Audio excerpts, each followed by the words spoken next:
Então, pessoal, só para deixar registrado aqui, fazer um pequeno resumo sobre a febre reumática, né? A febre reumática é uma doença causada pela bactéria Streptococcus aureus, né? Especificamente a beta-hemolítico do grupo A, tem que ser a do grupo A, que é a grande bactéria que causa as faringoamidalites, né? Que são inflamações aqui na região da garganta. Essas bactérias elas vão se aderir às células do nosso organismo por meio do mimetismo. Isso quer dizer que elas possuem estruturas moleculares similares àquelas que podem se aderir às nossas membranas. Quais são essas estruturas? A principal dela é uma proteína chamada proteína M. Essa proteína ela vai conseguir aderir, vai conseguir ancorar essa bactéria às membranas plasmáticas de nossas células. E essa proteína M, em especial nessa bactéria, ela possui uma sequência nucleotídica chamada de epítoto reumatogênico, que é a menor unidade que é capaz de provocar uma resposta autoimune, tá? Então essa bactéria, ela pode, não necessariamente, mas ela pode ter esse epítoto reumatogênico. Então, isso vai causar uma resposta imune, claro, eventualmente se der certo, e a depender da predisposição genética também, tá? A pessoa precisa ter isso também, precisa ter uma predisposição genética. Então, inicialmente vai ocorrer a infecção, que acontece por contato oral com secreções infectadas, né? Causando a invasão desses Streptococcus nas nossas células orofaríngeas. E aí, logo após, você vai ter uma resposta imunológica normal, tá? Células apresentadoras de antígenos, como as células T, liberando os macrófagos para tentar fagocitar, tentar processar essa bactéria. Você também vai ter linfócitos B produzindo anticorpos para tentar combater essa bactéria. E é aí onde entra a questão autoimune, porque esses mesmos anticorpos vão atacar as células do nosso próprio organismo, tá? E aí vai desde células cardíacas, nervosas, cutâneas, até mesmo células articulares, provocando uma artrite, e é justamente por isso que a febre se chama reumática, porque a maior sintomatologia dela talvez seja a artrite, né? E aí, então isso quer dizer que é uma resposta humoral e celular simultânea, entendeu? É que essa doença vai causar. Essa é uma doença que tem uma latência ali de 10 a 14 dias, então necessariamente precisa ocorrer em decorrência de complicações de uma faringoamidalite. Então não é infecção de pele, não é transfusão de sangue, não é IST, tem que ser por uma faringoamidalite, tem que ser a Streptococcus essa específica do tipo A, e a pessoa ainda tem que ter uma predisposição genética. Então não é uma doença para quem quer, né? É uma doença para quem pode. Mas isso não importante ressaltar que as chances de uma pessoa que contraiu uma infecção desse tipo desenvolver a doença no primeiro contágio é de 1 a 5%, mas numa eventual reincidência essas chances já podem passar dos 50%, né? Então o perigo está justamente na reincidência. E aí é bom falar também que crianças de 5 a 15 anos, pessoas em condições sanitárias ruins, pessoas sem acesso à saúde e até pessoas em estado de aglomeração, né? Ali no tumulto, elas são as mais suscetíveis para desenvolver essa doença. E como é que a gente diagnostica isso? Para diagnosticar, a gente tem os critérios de Jones, que se dividem em maiores e menores.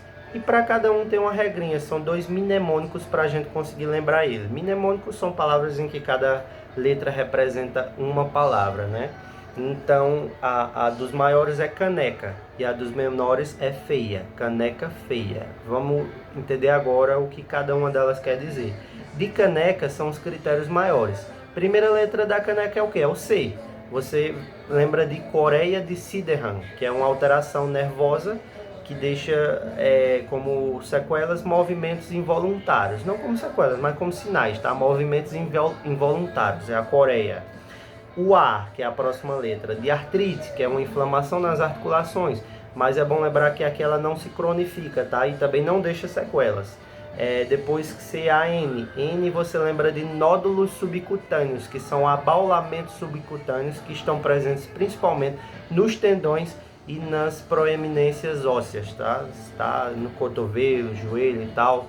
CAN, aí o próximo é E, de caneca, né? Aí você lembra de eritema marginado. O que é isso? É uma alteração na pele que causa manchas de formato similar. E a gente observa isso em várias outras doenças, várias outras viroses, por exemplo. Aí cané, aí você fecha K, C e o A, que aí você lembra de cardite, que é uma inflamação dos cardiomiócitos que afetam principalmente a válvula mitral, e a gente vai falar mais sobre isso, do poder da febre reumática nessa questão das válvulas, né? E esses são os critérios maiores. Os critérios menores é feia, lembrou, né? F de febre, E de elevação do PCR. E o que é esse PCR? É a proteína C reativa, que aí a gente identifica nos exames laboratoriais, essa alteração. E aí você lembra de intervalo de PR aumentado no ECG. Quando você vê o ECG, lá entre o P e o R, você vai ver que ele está um pouquinho mais alongado do que o normal. Isso pode estar presente também. E A de artralgia. Então, para você fechar o diagnóstico, você considera 2 critérios maiores ou um critério maior com 2 critérios menores. Ou seja, 2 caneca ou 1 caneca mais 2 feia, entendeu? No mínimo. Mais do que isso já é certeza de diagnóstico, né? Mas a partir daí você já consegue, de acordo com o critério de Jones, estabelecer o diagnóstico. E qual o perigo da febre reumática nas válvulas? É porque numa cardite aguda é como uma manifestação de uma insuficiência mitral, em decorrência desses ataques, dessa resposta imune às células do próprio coração, né? E aí na fase crônica, o perigo é que essa insuficiência mitral ela vai se desenvolver por uma estenose mitral. E aí você vai ter sequelas graves no comprometimento da ejeção do sangue. E aí isso pode ser até necessário fazer uma cirurgia de troca de válvula, né? E é por isso que é importante a gente entender a importância da profilaxia, né? Que consiste justamente em evitar o contágio ou mesmo combater quando ele estiver em estágio incubatório, que nesses casos é preciso prevenir o primeiro surto, mas uma eventual reincidência você deve já tratar usando antibióticos. O principal deles é a penicilina G-benzatina, né, que é a benzetacil. Aí a dose é de 600 mil UI para crianças e 1.200.000 para adultos. Já no caso de uma doença já estabelecida, o tratamento ele é feito com base tanto em você combater a bactéria, quanto em você conter os danos causados por ela. E aí, para combater a bactéria, novamente você tem a bezetacil. Lembrando que o tratamento ele pode ser variado de acordo com se o paciente tem alergia, tá? Se ele tiver alergia à bezetacil, você pode usar azitromicina, clindamicida, eritromicida, outros tipos de penicilinas também, entendeu? Aí é feito injeções de bezetacil a cada 21 dias para combater essa bactéria. E para tratar os danos causados por ela, tudo vai depender da sintomatologia do paciente. O que é que ele tem? Os sinais e os sintomas. Vamos lembrar, se ele tem artrite, você trata com anti-inflamatórios. Se ele tem cardite, com corticoides. Se ele tem a coreia lá no sistema nervoso, aí você usa o alopediol, que é um bloqueador dopaminérgico de via direta.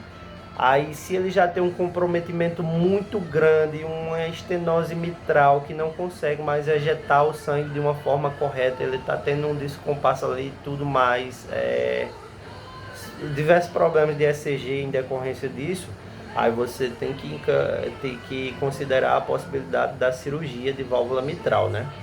Mas basicamente é isso que a gente tem para falar sobre a febre reumática. É uma doença que exige um pouco de cuidado, né? Um pouco de atenção, e como a maioria das outras vai depender muito de você observar os sintomas e os sinais para você dar o melhor diagnóstico possível e consequentemente tratar o quanto antes, né? Então é isso, valeu!